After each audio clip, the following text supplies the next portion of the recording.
And then, you know, I told him, I said, in 4 or 5 years, you will take this out of the drawer that you're going to go put it in, and you'll put it out, and they do. So, anyway. What does that Okay. speech say as you get ready to do a caucus, coming in second in Iowa caucus silver medal?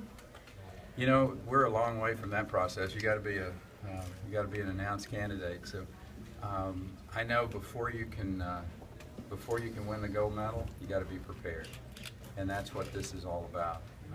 One of the good lessons, frustrating and hard lessons that I learned in 2011 was you need to be healthy, you need to be prepared, you need to spend a lot of time in New Hampshire and Iowa and South Carolina, those early states. And so that's what we're doing, is we're doing the preparatory work. And I think last year was a good example of coming to Iowa often, helping candidates, and we were here as much as any other one of the prospective candidates. So we'll continue that very steady diet of coming to Iowa. Does the amount of super PAC funding that's available to all the candidates diminish the power of the early states? And if you get into the race, could you last beyond the first 4 contests?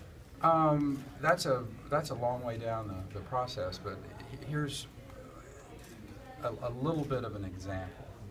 I think in almost every election that I won as the governor of Texas, I was outspent, some seriously so.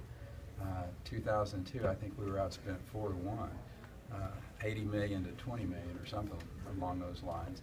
So money's important, you have to have enough, but if I think there are a lot of examples of people who had plenty of money that didn't perform that well. So New Hampshire is about being here, going to these people's homes. Iowa, South Carolina, I mean, those first 3 early states are really important that you go spend time there and you connect. And I will tell you from experience, if you don't do that, your chances of being successful are going to be substantially less so. Governor, an email that Jamie Johnson sent, I guess, back in 2011 when he was working for Rick Santorum, is kind of resurfaced today, in which he suggested that a woman was unfit to be president of the United States. I mean, he said that God did not want a woman to rule the institution of the family, the church, and the state. Is that your view? Well, I think the last 3 chiefs of staff in the governor's office were women, so I would suggest to you that I had some extraordinary talent that was right there at the very top of my organization. And you know, I'm the candidate, and my views are the ones that matter, not someone who works with me. And the next president of the United States is going to be decided on who's got the best vision, optimistic vision, who understands how to get this country back on track, not their gender. Let's take one more question, folks. How's your back? You said you weren't healthy last time around. Are you healthy now? Yes, ma'am. Yeah, everything's good. And the eye issue's been resolved? I think our vision always, I've never met anybody whose vision got better with age. Mine's fine though.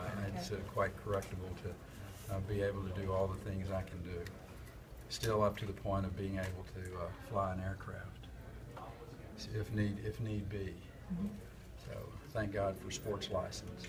They don't require quite the 20/20 vision that we had back in the earlier days. No, it's good. Everything's healthy. We got a new grandbaby, and life is good. Lots of time to come to Iowa and New Hampshire and South Carolina, which I will do often. Okay. Thank you all for coming and being with us. Thank y'all.